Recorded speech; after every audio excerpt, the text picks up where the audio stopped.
Assalamualaikum warahmatullahi wabarakatuh.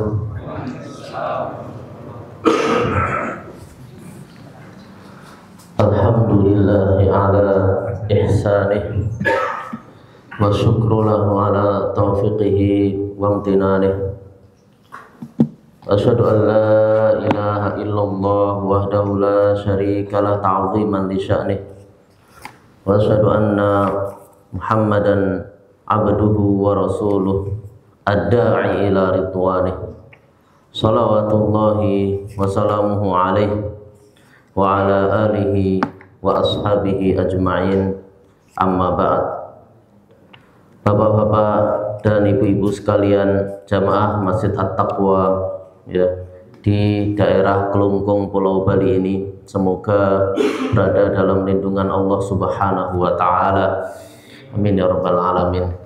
Semoga amal ibadah yang Bapak Ibu lakukan dari mulai mendatangi masjid ini, kemudian berwudu, melakukan sholat fardu, sholat maghrib secara berjamaah, kemudian berzikir kepada Allah Subhanahu wa ta'ala, istighfar dan berdoa kepada Allah, kemudian sholat ba'diyah setelah maghrib, kemudian Bapak Ibu menghadiri majelis ilmu di kajian ini. Itu semua semoga bisa menghapus dan menggugurkan dosa-dosa dan kesalahan Bapak Ibu sekalian. Amin ya rabbal alamin. Tema yang akan kita bahas adalah tentang penghapus dosa ya. Jadi amalan Bapak Ibu sekalian yang baik-baik ini harus dipertahankan, sehingga kalau suatu waktu kita tidak sengaja mengerjakan dosa atau sengaja mengerjakan dosa, maka dosa-dosa tersebut bisa digugurkan dan dihapuskan. Bagaimana caranya? Ya, maka itu sudah dijelaskan semuanya di dalam Al-Quran dan As-Sunnah.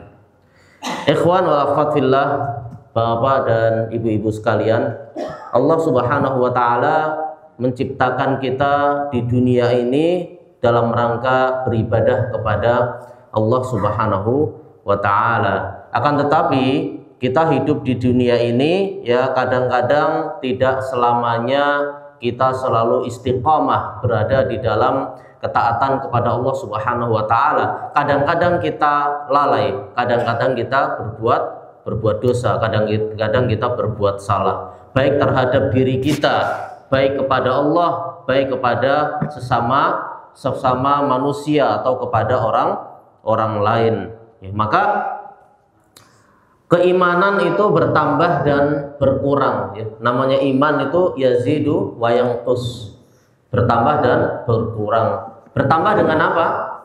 Yazidu bit ta'ah, bertambah dengan ketaatan. Kalau kita beribadah, beramal soleh ya, itu akan bertambah keimanan.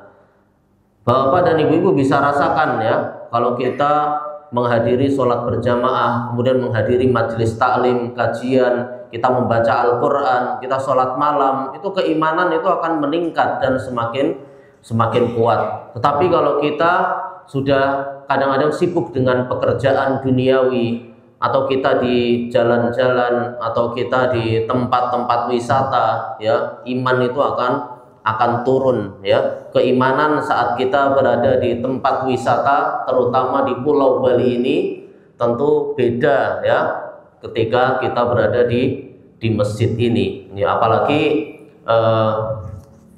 mohon maaf ya, kemaksiatan yang ada di beberapa pantai di pulau ini, yaitu diumbar secara terang-terangan. Nah ini kalau kita kadang-kadang tidak sengaja ya melihat, atau kita tidak sengaja mendengarkan, atau kita tidak sengaja mengetahui, maka kita harus bersegera menghapus dosa ini. Jangan sampai catatan dosa ini masih ada dan kita melihatnya di hari akhirat nanti ya.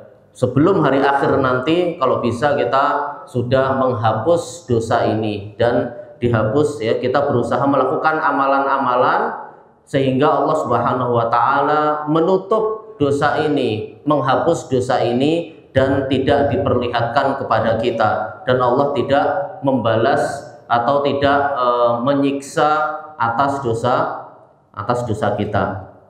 Ikhwan al-fadillah, Bapak dan Ibu-ibu sekalian, pengaruh dosa dan maksiat ya, itu sangat besar ya. Pasti akan sangat berpengaruh pada diri kita, pada pribadi kita. Bahkan juga berpengaruh pada orang-orang di sekeliling kita. Jadi jangan disangka perbuatan maksiat itu efeknya akan kembali kepada kita saja, akan tapi pada orang-orang, pada keluarga terdekat kita, yaitu akan ada efek-efek buruknya. Di antara efek buruk berbuat maksiat adalah kita diharamkan dari ilmu, atau kita kesulitan mendapatkan ilmu, atau kita tidak mendapatkan ilmu, atau kita melupakan, atau kita lupa terhadap ilmu yang sudah kita ketahui. Sehingga Allah Subhanahu wa taala berfirman di dalam surat Al-Baqarah ayat 282, di ayat yang paling panjang di dalam Al-Qur'an. Itu surat Al-Baqarah ayat 282 tentang utang piutang. Di akhir ayat Allah Subhanahu wa taala mengatakan wattaqullah wa yu'allimukumullah wallahu bikulli syai'in alim. Artinya bertakwalah ya, dan bertakwalah kalian kepada Allah. Allah akan memberikan ilmu kepada kalian, mengajarkan kepada kalian, dan Allah Maha mengetahui atas segala sesuatu. Jadi kalau kita bertakwa kepada Allah, menjauhi maksiat dan larangan-larangannya, maka akan dimudahkan mendapatkan ilmu. Ini yang pertama, ilmu akan dicabut atau kita akan lupa terhadap ilmu kalau kita berbuat maksiat ya. Kalau kita sudah punya hafalan Al-Qur'an 30 juz, maka harus dijaga ya. Kalau kita tidak menjaganya dan kita malah berbuat maksiat ya, maka hafalan itu akan cepat hilang ya. Dan itu mujarrab, artinya sudah dibuktikan ya. Apalagi tidak pernah mengulang-ulang hafalan Al-Qur'an kita. Sehingga pernah Imam Asy-Syafi'i mengadu kepada gurunya Imam Waqi' ya. Ini syair atau perkataan yang banyak dihafalkan oleh santri-santri atau murid-murid ya. Syakautu ila waqi'in su'a hifzi. Aku mengadu kepada Waqi' tentang buruknya hafalanku. Fa arsyadani ila tarkil ma'asi, dan beliau membimbingku atau menyuruhku untuk meninggalkan maksiat. Ikhwan al-akhwat fillah, kemudian dampak buruk maksiat, efek maksiat juga adalah khirmanur rizki, diharamkan dari rizki, disulitkan dari mendapatkan rizki, atau rizki itu akan menjadi seret atau sulit, ekonomi akan menjadi sulit kalau kita berbuat maksiat. Sebaliknya, kalau kita berbuat ketaatan kepada Allah, bertakwa kepada Allah, Allah akan memberikan jalan keluar bagi kita, dan juga akan mendapatkan rizki dari yang tidak disangka-sangka. Kemudian diantara efek buruk dari maksiat adalah melemahkan hati terhadap pengagungan kepada Allah Subhanahu wa ta'ala. Janganlah kita menganggap kecilnya maksiat, akan tetapi kita menganggap bahwasanya perbuatan maksiat walaupun kecil itu besar di sisi Allah Subhanahu wa ta'ala ya, karena Allah Maha mengawasi kita. Semua tindak tanduk dan amalan kita semuanya diawasi oleh Allah Subhanahu wa ta'ala. Kemudian diantara dampak buruk maksiat selanjutnya adalah hilangnya kelezatan, kenikmatan di dalam beribadah. Kalau kita susah merasakan manisnya ibadah, bosan beribadah, atau kita jenuh di dalam beribadah, maka bisa jadi ada maksiat, ada kesalahan yang kita lakukan, sehingga dicabut manisnya kenikmatan di dalam beribadah. Kemudian juga di antara efek buruk berbuat maksiat adalah kita mendapatkan kehinaan atau kita mendapatkan ketidakmuliaan. Karena yang namanya kemuliaan itu pada ketaatan kepada Allah Subhanahu wa ta'ala. Dan kehinaan itu tampak atau kelihatan di wajah orang-orang yang berbuat maksiat.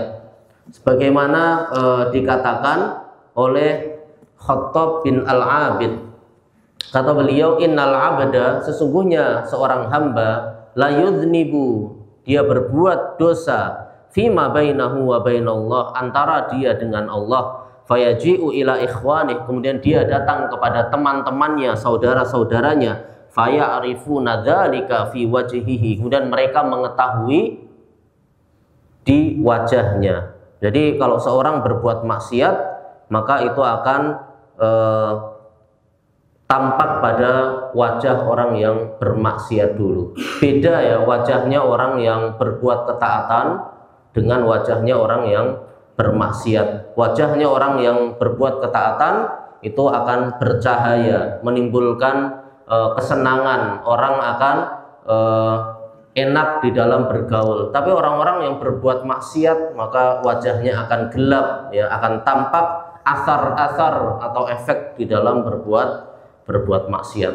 Insya Allah bapak-bapak dan ibu-ibu merupakan orang-orang yang ahli ibadah, ya, banyak beramal soleh, dan insya Allah menjadi orang-orang yang mendapatkan kemuliaan dari Allah Subhanahu wa ta'ala. Amin ya rabbal alamin. Di antara efek selanjutnya dari berbuat maksiat, ya, dari berbuat dosa, dia akan diliputi kesedihan, dia akan diliputi kegalauan, kegundah-gulanaan, kesempitan hati. Itu disebabkan karena berbuat maksiat.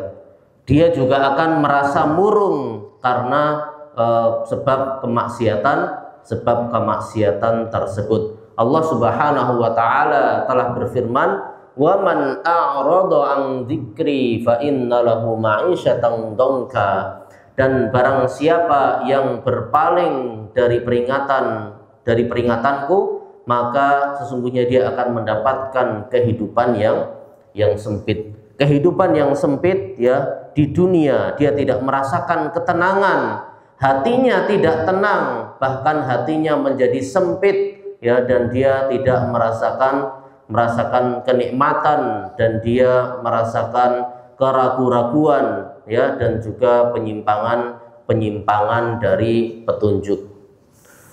Bapak dan ibu-ibu sekalian, banyak ya efek buruk dari berbuat maksiat dan dosa. Di antara yang lainnya juga adalah dosa itu akan melahirkan, berefek pada dosa selanjutnya.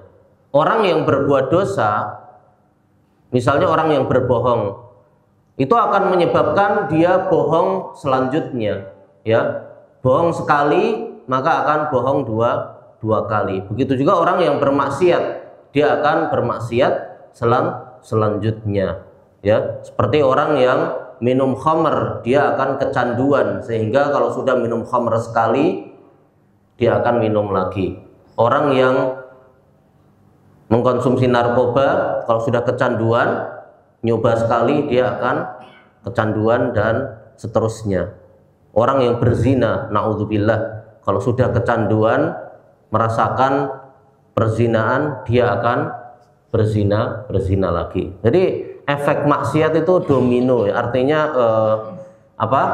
melahirkan maksiat selanjutnya.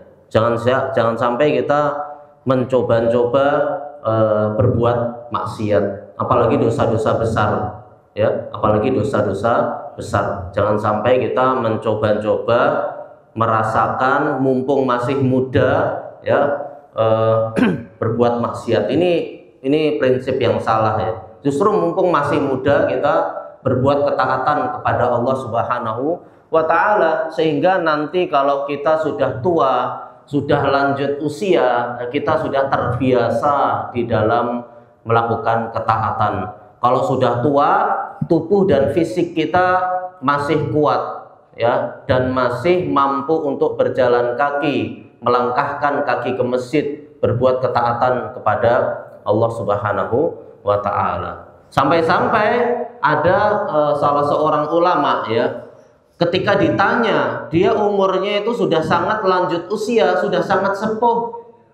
Kemudian dia ditanya, apa rahasianya, kunci suksesnya apa?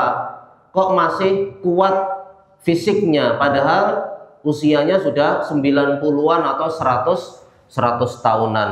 Maka beliau menjawab, aku menjaga diriku pada waktu muda, sehingga Allah menjaga diriku pada waktu tua. Ya, ini prinsip yang benar ya, bukan prinsipnya mumpung masih muda memanfaatkan segala macam kemaksiatan atau mencoba hal-hal yang baru. Ini jangan sampai. Kemudian diantara efek buruk berbuat maksiat akan dipersulit perkara atau urusan kita. Sebaliknya, kalau kita meninggalkan maksiat, maka akan dipermudah semua urusan kita. Bapak dan ibu-ibu sekalian, kemudian kita masuk ke inti pembahasan. Inti pembahasan adalah bagaimana menutup dosa kita atau menghapus dosa-dosa kita. Karena keburukan, dosa, kemaksiatan ya itu akan berlawanan dengan kebaikan, amalan soleh dan ketaatan. Kita nanti di akhirat akan dihisab ya amalan-amalan kita. Amalan baik akan dihisab, amalan buruk juga akan dihisab. Mana yang lebih berat timbangannya? Apakah amalan baik sehingga kita mendapatkan catatan buku dari sebelah kanan, atau amalan buruk yang lebih berat sehingga mendapatkan catatan buku dari belakang punggung kita atau dari sebelah kiri kita ya, dari belakang punggung kita. Ini kalau kita ternyata amalan buruknya lebih berat, ya maka ini merupakan kerugian ya, karena kita akan dimasukkan ke dalam neraka. Naudzubillah. Maka kita berusaha memperberat amalan-amalan kita, kebaikan kita, sehingga memperberat timbangan di hari akhirat. Banyak amalan-amalan yang bisa menggugurkan, menutup atau menghapus dosa-dosa kita, baik di dunia, di alam barzakh, dan juga di akhirat ya. Kita akan bahas satu persatu secara ringkas, dan itu semuanya ada kaitannya ya. Yang kelompok pertama adalah kaitannya dengan Allah Subhanahu wa ta'ala. Ada juga yang berkaitan dengan sesama kaum muslimin ya. Bapak dan ibu-ibu sekalian, di antara amalan penghapus dosa yang pertama adalah bertaubat. Jadi kita bertaubat nasuha, artinya kita benar-benar berhenti, menyesali, dan kita berazam, bertekad tidak akan mengulangi dosa itu lagi. Itu adalah definisi dan syarat-syarat taubat. Yang pertama apa tadi? Berhenti. Kemudian yang kedua menyesali, dan yang ketiga bertekad tidak akan mengulangi lagi. Ini kaitannya dengan Allah Subhanahu wa ta'ala. Dosa antara kita dengan Allah Subhanahu wa ta'ala. Tapi kalau ada kaitannya dengan orang lain, misalnya kita pernah memukul orang lain, mencuri harta orang lain, mengambil hak orang lain, menggibahi orang lain, ya, membicarakan keburukan orang lain. Kita pernah menyiksa orang lain, maka itu tidak cukup ketiga hal tadi. Kita harus, kalau pernah mencuri barang, harus dikembalikan kepada pemiliknya. Kalau kita pernah menggibahi orang, membicarakan keburukan orang, menyiksa orang, memukul orang, kita harus minta maaf, minta dihalalkan dari orang tersebut, karena ini kaitannya dengan sesama manusia. Ya, ini syarat-syarat taubat nasuha. Kalau salah satu dari syarat ini tidak terpenuhi, maka taubat itu tidak dikatakan taubat nasuha dan taubatnya tidak sah dan tidak tepat atau tidak benar. Allah Subhanahu wa taala berfirman bahwasanya taubat itu bisa menghapuskan dosa. Allah Subhanahu wa taala berfirman, wa tubu ilallahi jami'an ayyuhal mu'minuna la'allakum tuflihun, dan bertaubatlah kalian kepada Allah semuanya, wahai orang-orang yang beriman, agar kalian beruntung. Dan Allah Subhanahu wa taala berfirman di dalam surat Al-Furqan ayat 70, illa man taba wa amana wa amila amalan sholiha faulaika yubaddilullahu sayyiatihim hasanat. Kecuali orang-orang yang bertaubat, beriman dan beramal soleh, maka mereka itu, ya, Allah akan mengganti keburukan mereka dengan kebaikan. Kemudian kalau mau sempurna taubat kita, itu yang bisa kita lakukan, yang pertama adalah disunnahkan sholat 2 rakaat. Sholat 2 rakaat yang dinamakan dengan sholat taubat. Rasulullah Shallallahu Alaihi Wasallam bersabda, tidaklah seorang hamba berbuat dosa kemudian dia memperbagus bersucinya, ya, kemudian dia sholat 2 rakaat dan minta ampun kepada Allah Subhanahu wa taala, kecuali Allah akan mengampuninya. Jadi kalau kita mau sempurna taubat kita, selain kita berhenti menyesali dan berjanji tidak akan mengulangi lagi, kita juga sholat taubat 2 rakaat. Kita taubat atas kesalahan dosa kita di masa lalu. Kemudian disunnahkan pula kalau taubat itu diiringi dengan bersedekah, ya, apa? Bersedekah. Sebagaimana kisahnya Ka'ab bin Malik.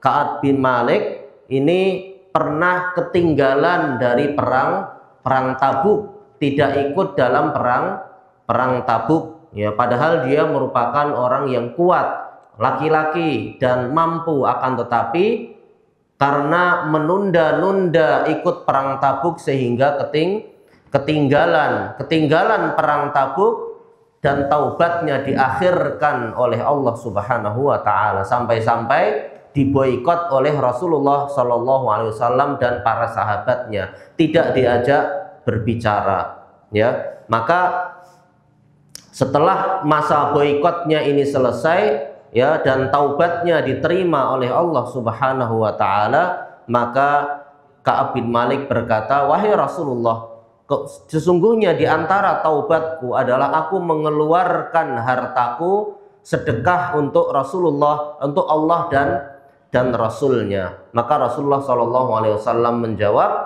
tahanlah sebagian hartamu karena itu lebih baik bagimu. Di sini Nabi Shallallahu Alaihi Wasallam tidak melarang Ka'ab bin Malik untuk bersedekah, sehingga ini menunjukkan bahwasanya di antara amalan yang utama yang dilakukan oleh orang yang ingin bertaubat kepada Allah Subhanahu wa taala adalah dengan cara bersedekah, karena bersedekah itu bisa menghapus dosa. Bapak dan ibu-ibu sekalian, ikhwan wal akhwat fillah, kemudian di antara amalan penghapus dosa selanjutnya adalah istighfar. Kita minta ampun kepada Allah Subhanahu wa ta'ala. Allah Subhanahu wa ta'ala berfirman, walladzina idza fa'alu fahishatan aw zalamu anfusahum, dan orang-orang yang berbuat kekejian dan mendolimi dirinya sendiri, zakarullah, mereka mengingat Allah, berzikir kepada Allah, fastaghfaru lidzunubihim, dan mereka minta ampun atas dosa-dosa mereka. Wa may yaghfiru dzunuba illallah, dan tidak ada yang mengampuni dosa kecuali Allah. Walam yusirru ala ma fa'alu wa hum ya'lamun, dan mereka tidak terus-menerus terhadap apa yang mereka lakukan dari perbuatan keji padahal mereka mengetahui. Ulaika jazaa'uhum maghfiratum mir rabbihim, mereka akan mendapatkan balasan untuk mereka ampunan dari Rabb mereka. Jadi kalau orang-orang berbuat dosa, berbuat keji, kemudian dia minta ampun kepada Allah Subhanahu wa ta'ala, maka Allah akan mengampuni. Karena di antara nama Allah apa? Nama Allah yang Maha Pengampun, Al-Ghafur atau Al-Ghaffar, ya. Maha Pengampun itu bisa Al-Ghaffar atau Al-Ghafur. Itu nama Allah Subhanahu wa ta'ala, artinya Maha mengampuni dosa, ya. Dan para ulama mengatakan maksud dari mengampuni dosa di sini dari ghafara, ya, akar kata di dalam bahasa Arab itu ghafara, dan ghafara itu secara bahasa artinya menutup. Jadi dosa-dosa kita itu ditutup oleh Allah Subhanahu wa ta'ala. Allah mengampuni dosa, artinya Allah tidak menampakkan dosa kita di akhirat, ya. Allah menutup dosa kita di akhirat, sehingga lembaran kita, ya, tidak ada tidak terlihat dosa di situ karena sudah ditutup oleh Allah Subhanahu wa ta'ala. Bapak dan ibu-ibu sekalian, di antara istighfar yang paling utama adalah yang dinamakan Sayyidul Istighfar, ya. Ada yang tahu Sayyidul Istighfar gimana? Sayyidul Istighfar pernah dengar, ya? Allahumma anta rabbi la ilaha illa anta khalaqtani wa ana abduk wa ana ala ahdika wa wa'dika mastata'tu, dan seterusnya, ya. Insya Allah Bapak dan Ibu-ibu sudah hafal. Orang yang membaca Sayyidul Istighfar ini di waktu siang dan dia yakin kemudian dia meninggal, ya, sebelum waktu sore, maka dia termasuk penghuni surga. Dan orang yang mengucapkan Sayyidul Istighfar ini di waktu malam dan dia yakin kemudian dia meninggal sebelum waktu pagi, dia termasuk ahli surga. Kalau masuk surga artinya kesalahan-kesalahan, dosa-dosa itu sudah diampuni oleh Allah Subhanahu wa ta'ala. Ini menunjukkan keutamaan beristighfar kepada Allah Subhanahu wa ta'ala. Kemudian juga selain kita beristighfar, minta ampun atas dosa-dosa kita disunnahkan pula minta ampun atau kita mendoakan ampunan bagi saudara, bagi keluarga kita, atau bagi orang-orang yang beriman. Ini hukumnya sunnah, ya, dianjurkan. Rasulullah Shallallahu Alaihi Wasallam pernah bersabda, "Man istaghfara lil mu'minina wal mu'minat, kataballahu lahu bikulli mu'minin wa mu'minatin hasanah." Hadis riwayat ini dikeluarkan oleh Imam As-Suyuti dalam Jami' As-Shaghir dan disahihkan oleh Asy-Syaikh Al-Albani dalam Shahihul Jami'. Barang siapa yang memintakan ampun untuk orang-orang yang beriman dari kalangan laki-laki dan perempuan, Allah akan menulis baginya setiap orang yang beriman laki-laki dan orang yang beriman dari perempuan satu kebaikan. Ya, kalau kita berdoa, Allahumma gfir lil muslimina wal muslimat wal mu'minina wal mu'minat artinya kita mendoakan ampunan bagi seluruh kaum muslimin dan seluruh kaum mukminin, orang-orang yang beriman. Itu per orang ya kita akan mendapatkan satu kebaikan. Berapa banyak, berapa juta, berapa miliar orang-orang yang beriman dan orang-orang muslim, maka banyak sekali kebaikan yang akan kita dapatkan.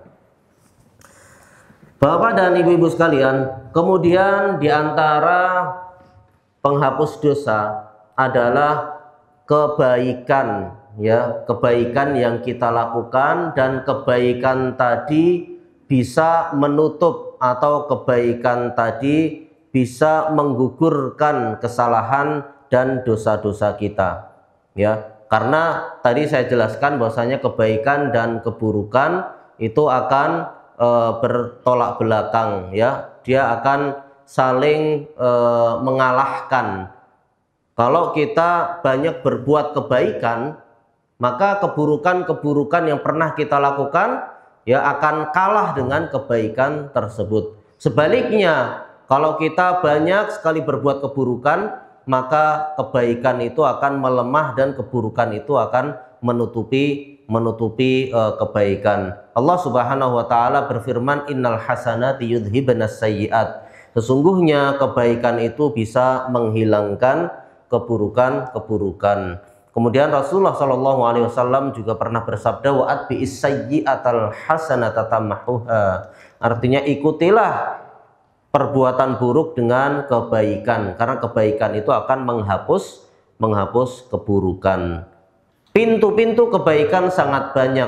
Pintu-pintu kebaikan yang menggugurkan dosa, bisa menghapuskan dosa itu sangat banyak, ya. Di antara amalan-amalannya adalah berwudu, ya. Seorang kalau berwudu memperbagus wudunya, maka akan keluar dosa-dosa kesalahannya, ya, dari tubuhnya, dari jasadnya, sampai-sampai akan keluar dari bawah kukunya. Setiap aliran air ya berwudu, ya maka itu dosa-dosa akan keluar atau terhapus.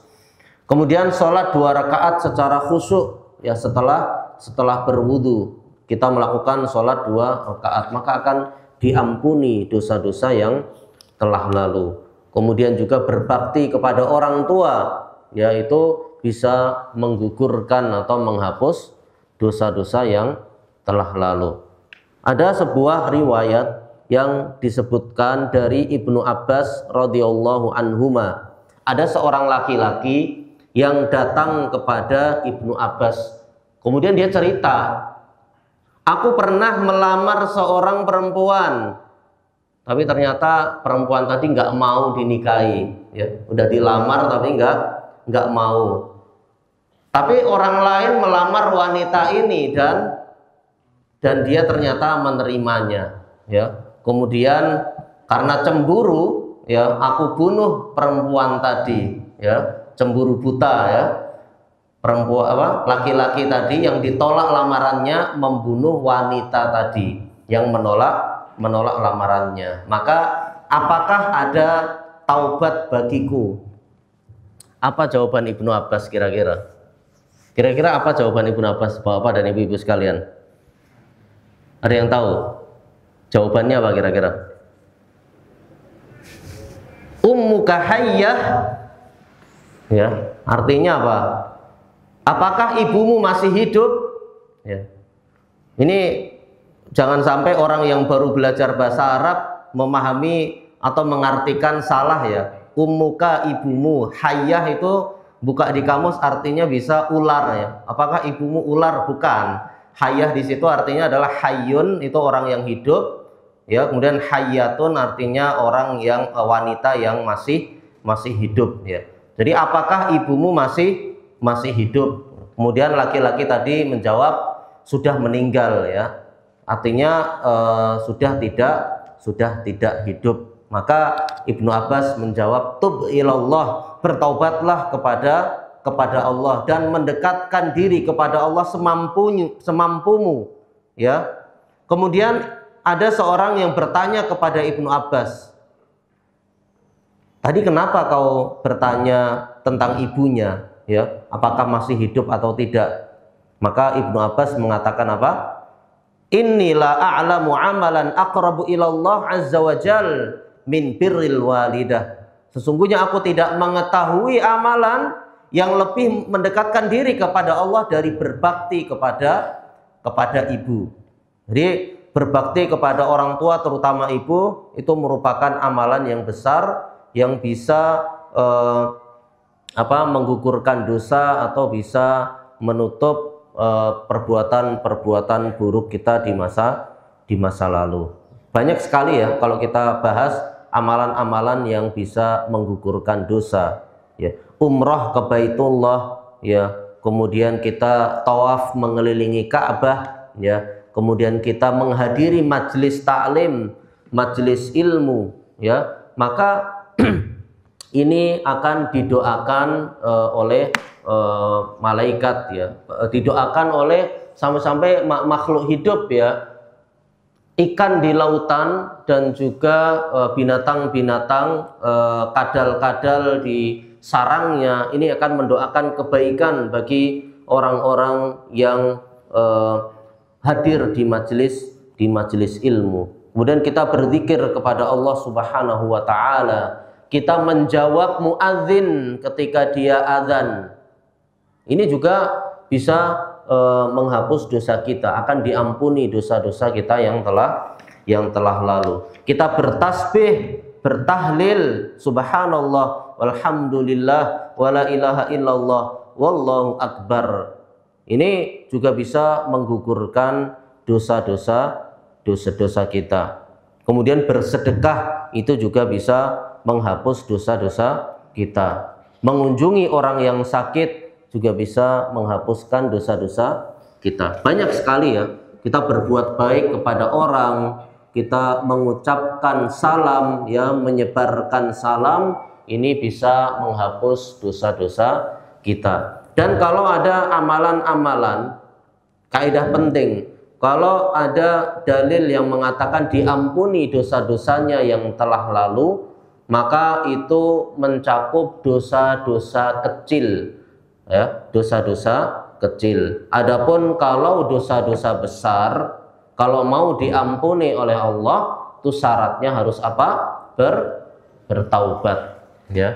Kalau tidak bertaubat kepada Allah dari dosa-dosa besar, terutama kesyirikan, menyekutukan Allah, berzina, meninggalkan sholat, ya, minum khamar dan lainnya, itu termasuk dosa-dosa besar. Memakan harta riba, berbuat sihir atau menyihir orang, itu termasuk dosa besar. Maka kalau mau diampuni dosanya harus bertaubat terlebih dahulu. Adapun amalan-amalan yang kita sebutkan, yang di situ disebutkan di dalil ghufira lahu ma taqaddama min dzambih, artinya diampuni dosa-dosanya yang telah lalu, itu artinya dosa-dosa kecil, ya. Kalau mau dosa-dosa besar diampuni, maka harus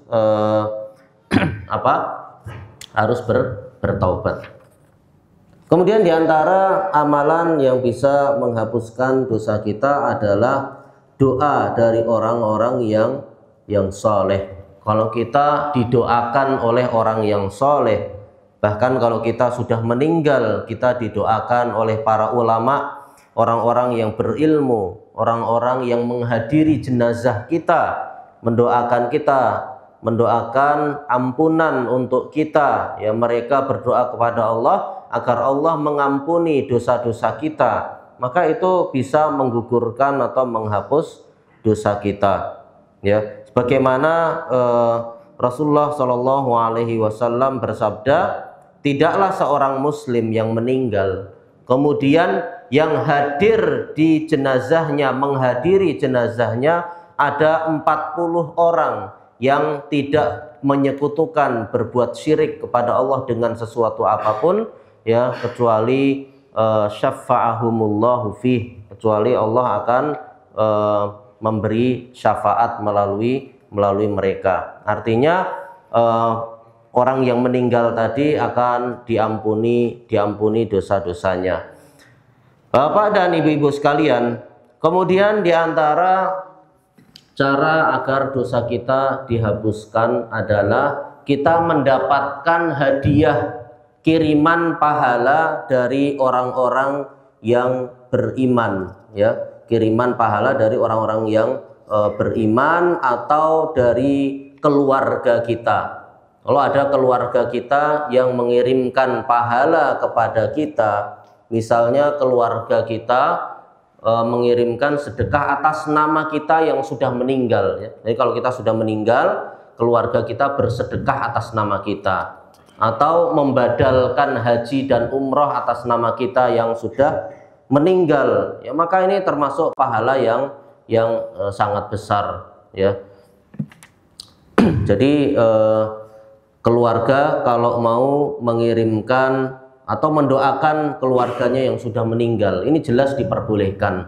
Bersedekah atas nama keluarga yang sudah meninggal diperbolehkan. Umroh dan haji atas nama keluarga bapak ibunya yang sudah meninggal, ini juga diperbolehkan, ya.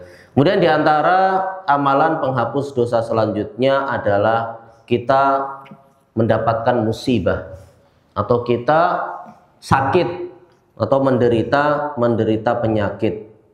Itu termasuk penggugur dosa kita. Jadi selama kita diuji dengan musibah, selama kita diuji dengan sakit, maka itu pada hakikatnya akan menggugurkan dosa-dosa kita di masa lalu, sehingga kita bisa masuk surga dalam keadaan dosa-dosa kita sudah dihapuskan, ya. Kalau kita bersabar kepada Allah Subhanahu wa taala, mengharap pahala atas musibah yang menimpa kita, sakit yang yang kita derita, ya, maka kita akan mendapatkan pahala dan akan diampuni dosa-dosa kita di masa lalu. Karena Allah Subhanahu wa taala kalau mencintai suatu kaum, Allah akan menguji mereka. Di antara tanda kecintaan Allah adalah kita mendapatkan ujian atau kita mendapatkan musibah. Maka sikap kita dalam menghadapi musibah atau dalam menghadapi rasa sakit, penyakit yang kita derita, kita bersabar kepada Allah Subhanahu wa taala, mengharapkan pahala dari Allah Subhanahu wa taala. Kemudian diantara penghapus dosa selanjutnya yang paling penting, ya, adalah rahmat dari Allah Subhanahu wa taala. Allah Subhanahu wa taala Maha mengasihi, pemberi rahmat, ya. Allah Subhanahu wa taala Rabb semesta alam, dan Allah akan mengasihi orang-orang yang beriman pada hari kiamat. Dan Allah Subhanahu wa taala memiliki 100 rahmat. Satu rahmat diturunkan di dunia ini sehingga orang-orang bisa saling mengasihi, ya, baik dari kalangan jin, manusia, binatang ternak, ya, dan juga binatang-binatang yang lain. Bahkan binatang liar, binatang buas akan mengasihi atau melindungi anak-anaknya sendiri, ya. Dan Allah akan mengakhirkan 99 rahmat dan akan diberikan kepada hamba-hambanya di akhirat nanti. Jadi kita mengasihi, saling keluarga mengasihi, sayang kepada anak, ya, binatang sayang kepada anaknya, itu satu rahmat dari Allah Subhanahu wa taala yang diturunkan. Sisanya 99 rahmat itu akan ada di hari akhir atau di hari kiamat, ya. Maka kita selain kita melakukan kebaikan-kebaikan, bertaubat kepada Allah, beristighfar kepada Allah Subhanahu wa taala, kita harus berharap rahmat dari Allah Subhanahu wa taala. Ya, Allah Maha Pemurah lagi Maha Penyayang, maka kita jangan malu atau kita jangan putus asa, jangan berhenti untuk selalu meminta rahmat dari Allah Subhanahu wa taala. Ya. Kalau penggugur dosa tadi sudah kita lakukan, tetapi karena dosa-dosa besar, keburukan-keburukan, amalan-amalan yang buruk, kesalahan-kesalahan ternyata tidak cukup digugurkan dengan amalan-amalan atau perbuatan-perbuatan yang kita lakukan tadi, ya, maka bisa jadi orang tersebut akan mampir atau masuk neraka terlebih dahulu sehingga dia disiksa di neraka, ya, dan sesuai dengan kadar dosanya, ya, agar dia bisa masuk surga dalam keadaan sudah tidak berdosa. Ini dengan syarat kita beriman kepada Allah Subhanahu wa Ta'ala. Karena kalau orang beriman itu tidak akan kekal di dalam neraka selama dia beriman kepada Allah Subhanahu wa Ta'ala, mentauhidkan Allah Subhanahu wa Ta'ala, dan dia ada melakukan dosa, pernah melakukan dosa, ya, kemudian ternyata dia harus masuk neraka terlebih dahulu, pada akhirnya dia nanti akan masuk surga, ya. Tapi kita berdoa kepada Allah Subhanahu wa Ta'ala, ya, semoga kita menjadi orang-orang yang langsung masuk surga, ya, dan diberikan rahmat oleh Allah Subhanahu wa Ta'ala, dan kita mendapatkan ridha Allah Subhanahu wa Ta'ala, dan semoga kita bisa melihat wajah Allah Subhanahu wa Ta'ala di surganya nanti. Amin ya rabbal alamin. Semoga Allah menggugurkan dosa-dosa kita, mengampuni dosa-dosa kita, menutup dosa-dosa kita, ya, dan semoga Allah memperberat amalan kebaikan kita dibandingkan amalan keburukan kita. Amin ya rabbal alamin. Demikian yang bisa kita sampaikan pada malam hari ini, semoga bermanfaat. 4 hadiah untuk jamaah masing-masing, untuk ikhwan 2 dan akhwat 2. Hadiahnya sudah ada. Hadiahnya sudah ada ya? Sudah. Untuk ikhwan dulu. Yang pertama, sebutkan syarat taubat. Ada yang bisa jawab? Silahkan Pak.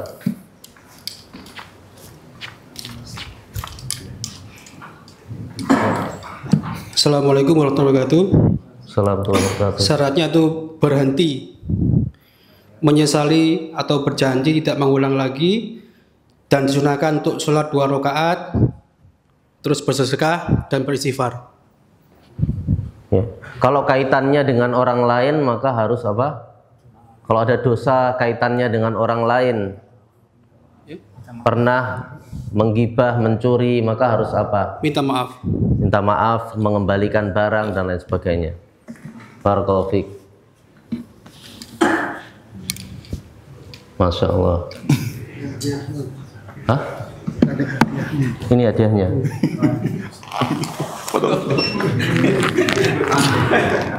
Silahkan Pak. Barakallahu fiik. Pertanyaan kedua, sebutkan 3 saja amalan penghapus dosa. Tolong sebutkan. Bapak yang itu paling duluan. Itu yang itu Bapak itu. Nah itu dulu.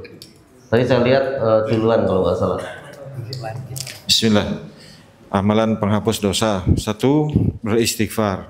Kemudian yang kedua, berbakti sama orang tua. Dan yang keempat, sholat taubat. 3. Yang 3. Ya, Masya Allah. Barakallahu fiik. Silahkan. Pertanyaan untuk akhwat sekarang ya, atau ummahat. Ini tolong ummahat menilai ya. Nanti ada panitia dari ummahat yang menilai. Yang pertama, siapa dari ummahat yang anaknya paling banyak? Ada ummahat yang anaknya paling banyak dapat hadiah. Hah? Oh, dibawa ke bawah nih. Kemudian yang kedua, siapa dari ummahat yang umurnya paling senior, khusus orang kelungkung, ya, umurnya yang paling senior, ummahat siapa namanya, itu dapat hadiah dari panitia. Ya. Baik, ini sudah habis hadiahnya. Ada pertanyaan sebelum kita tutup dari jamaah? Silakan.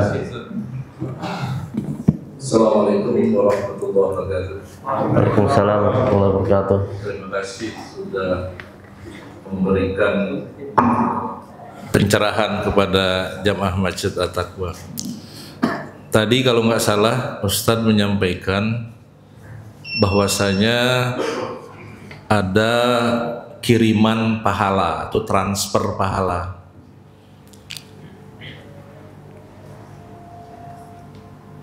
Kami kayaknya sih mendoakan itu lebih sepakat daripada transfer pahala. Kenapa? Karena nanti kalau ada transfer pahala berarti ada transfer dosa gitu. Padahal amalan kita belum tentu berpahala gitu, kecuali kalau bentuk sedekah gitu atau amal jariah. Nah, karena banyak terutama di desa-desa itu yaitu kirim pahala itu. Padahal Imam Syafi'i sendiri kalau nggak salah menyampaikan tidak akan sampai gitu loh. Kiriman pahala itu. Nah, untuk hal tersebut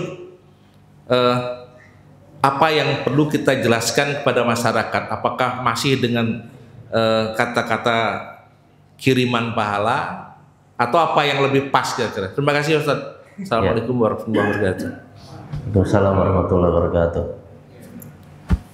Kita merinci Pak ya. Jadi pahala itu bisa ditransfer atau dikirim ya berdasarkan apa? Berdasarkan dalil-dalil dan nas-nas ayat Al-Qur'an atau hadis-hadis yang sahih. Dan itu ada ya bahwasanya doa itu bisa sampai, kalau kita mendoakan kebaikan maka akan sampai ya kepada orang tersebut ya. Doa itu kita sepakat. Iya. Kemudian juga ada yang lainnya seperti kita bersedekah atas nama orang yang meninggal ya. Iya, kita sepakat. Nah, kemudian juga ada kalau haji dan umroh atas nama orang yang meninggal ya. Ya. Jadi kalau ada dalilnya maka itu bisa kita katakan sampai kepada orang tersebut. Nah, sekarang amalan-amalan yang tidak ada dalilnya dari hadis ya, apakah bisa sampai? Maka memang pendapat Imam Syafi'i itu tidak sampai. Jadi kita di dalam menjawab itu kita rinci. Selama ada dalilnya, jadi kayak bersedekah, haji dan umroh, kita mendoakan itu akan sampai kepada mayit. Tetapi kalau tidak ada dalilnya ya, seperti kalau kita menghadiahkan baca Quran kepada orang lain, kepada tetangga kita atau kepada penghuni kubur, maka itu tidak akan sampai karena tidak ada dalilnya.